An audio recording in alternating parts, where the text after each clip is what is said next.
तो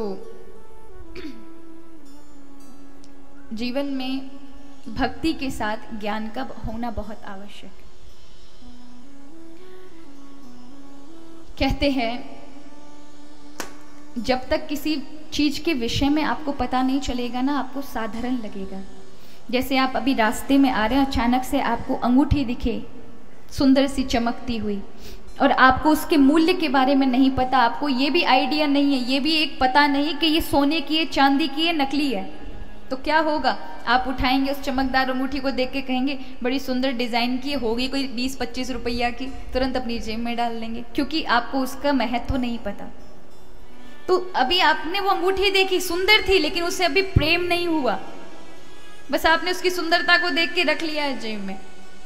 लेकिन एक दिन आप सुनार के पास जाएं और कहें ये अंगूठी हमें मिली थी, बताइए किस धातु की है, तो वो कहे नहीं ये सोने की है, इसकी कीमत 5000 रुपये है, तो थोड़ी कीमत बढ़ी और प्रेम हुआ, ये 25 रुपये वाली नहीं है तो 5000 रुपये वाली है, कीमत बढ़ते ही प्रेम हो गया। एक दिन एक जौहरी आए और इसने फिर वो अंगूठी दिखाते हुए कहा कि ये बताइए किस धातु की, इसमें पत्थर जो लगा है ये क्या है, तो उसने कहा ये पत्थर नहीं है, ये हीरा है, इसकी कीमत 5 लाख है। अब क्या होगा? वो 5000 से 5 लाख पहुंच गई, तो और ज्यादा प्रेम हो गए। क्यों? क्योंकि उसकी महत्वता पता चल गई।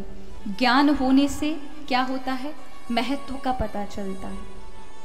उसी प्रकार जब भगवान केवल मानोगे भगवान है, तो फिर भगवान, लोग सोचते हैं अरे वही भगवान जो जन्माष्टमी रामनवमी वाले दिन पूजते हैं, उनका जन्मदिन मनाया जाता है, फिर कोई श्रद्धा नहीं आएगी, कोई प्रेम नहीं आएगा।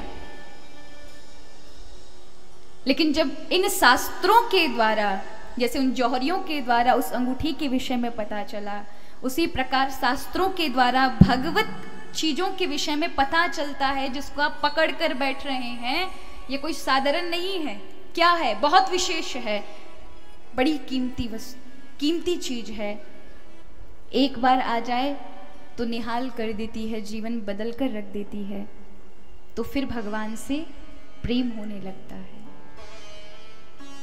इसलिए भक्ति के साथ साथ ज्ञान का होना अत्यंत आवश्यक है।